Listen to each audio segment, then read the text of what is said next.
여러분 안녕하십니까? 여수 MBC 뉴스데스크입니다. 윤석열 대통령이 어제 석방됐습니다. 법원의 구속 취소 소식을 접한 시민들은 분노하며 이해할 수 없다는 반응을 보였는데요.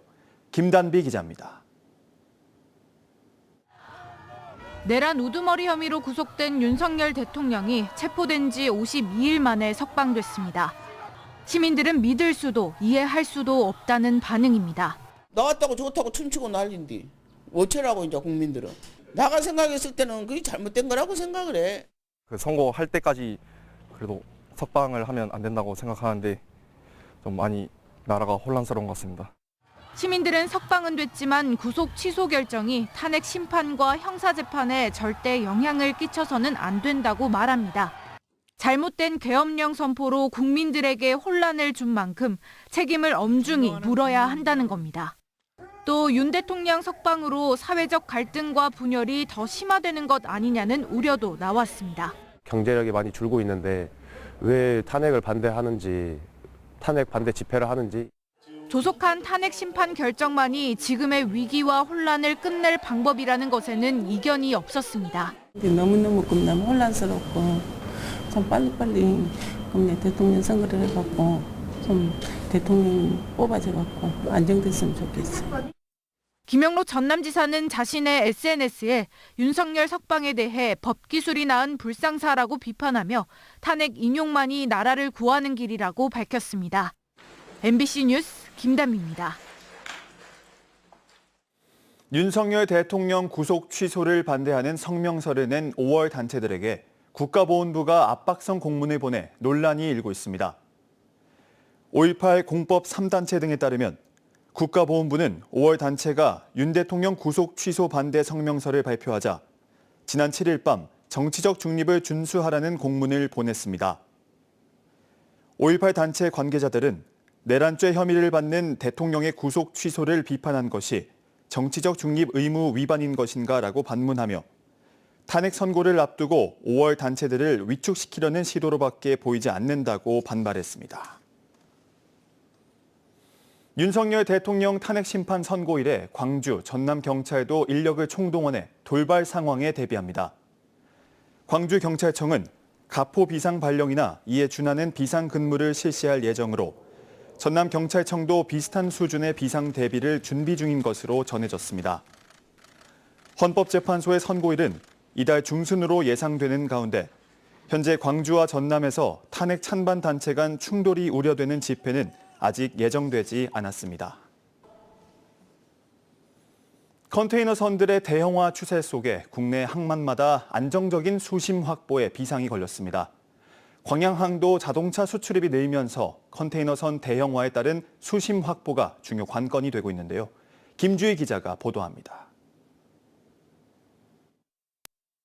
세계 1위 선상인 MSC의 24,000 TEU급 초대형 컨테이너 선이 최근 광양항 기항을 결정했습니다. 광양항에 기항하는 선박들은 빠르게 대형화하는 추세를 보이고 있습니다. 15년 전만 해도 5,000 TEU급에 그쳤던 컨테이너 선들이 최근 2만 TEU급에 이르면서 대형화하고 있습니다.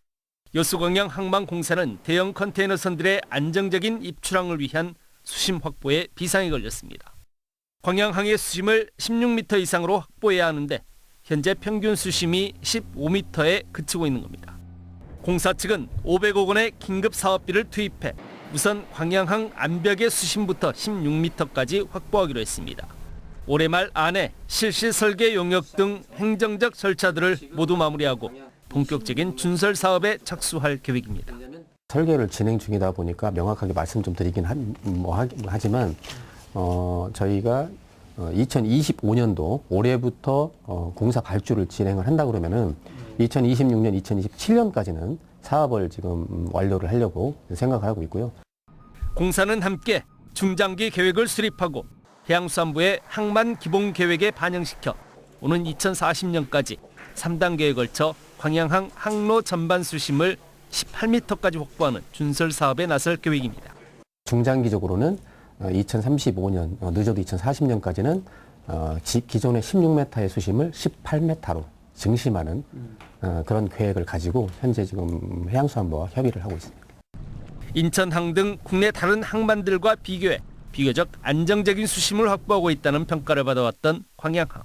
광양항의 이번 수심 확보를 위한 준설 사업은 급변하는 국제 해운시장 환경 속에서 미래 항만 경쟁력을 키워내기 위한 주요 핵심 사업이 될 것으로 보입니다. MBC 뉴스 김주희입니다. 다음 달 2일 실시되는 재보궐선거를 앞두고 행정안전부가 오는 11일부터 거소투표 신고를 접수합니다.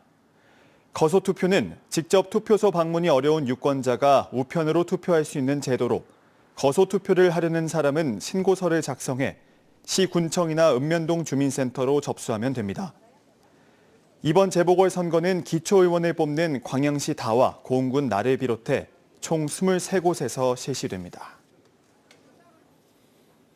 정부가 무안국제공항을 비롯한 전국 6개 공항에서 항공안전을 위협할 수 있는 방위각 시설 개선에 나섭니다.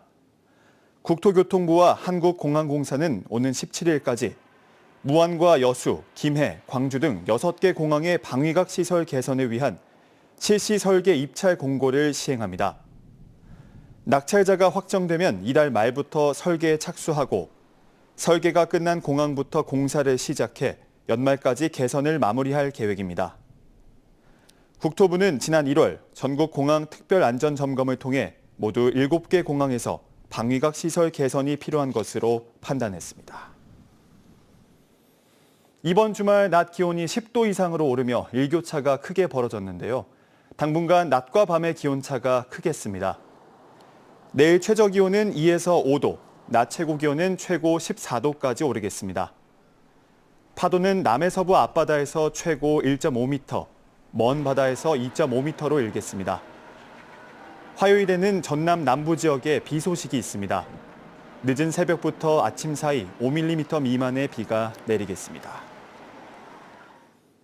고흥, 여수, 무안 등 갯벌이 유네스코 세계유산 확대 등재를 위한 본격적인 절차에 들어갔습니다.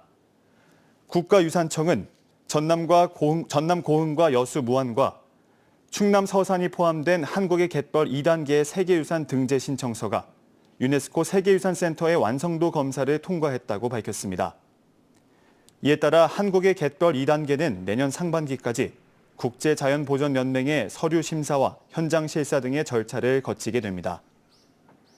최종 등재 여부는 내년 7월 열리는 제48차 세계유산위원회에서 결정될 예정입니다. 전남 드래곤즈가 안산 그리너스 FC와의 원정 경기에서 승리를 거두며 리그 1위에 올라섰습니다. 전남 드래곤즈는 어제 안산 와스타디움에서 열린 하나은행 K리그2 3라운드 원정 경기에서 유지아의 선제골로 1대0으로 이겼습니다. 현재 전남은 2승 1무로 무패 기록을 이어가고 있습니다. 홈 경기장 잔디 보수 공사로 원정 10연전을 펼치는 전남은 오는 16일 창원축구센터에서 경남FC와 원정 경기를 치르게 됩니다. 전라남도는 어업 분야 외국인 계절 근로자의 고용 안정과 건강 관리를 위해 통역과 의료 비용으로 8개 시군에 사업비 1억 5천여만 원을 지원합니다. 지난 2020년 이후 전남에서는 매년 급속히 어업 분야 외국인 계절 근로자가 증가해 지난해 법무부로부터 4,018명을 배정받아 9개 시군에 3,100여 명이 입국했습니다. 올해 상반기엔 2,700여 명을 배정받아 2,100여 명이 근무하고 있습니다. 지난해 전라남도의 수산물 생산액이 3조 5,298억 원을 기록했습니다. 지역 어업 인수 3만 3천여 명을 감안하면 1인당 1억 원 이상 고소득을 올린 셈입니다.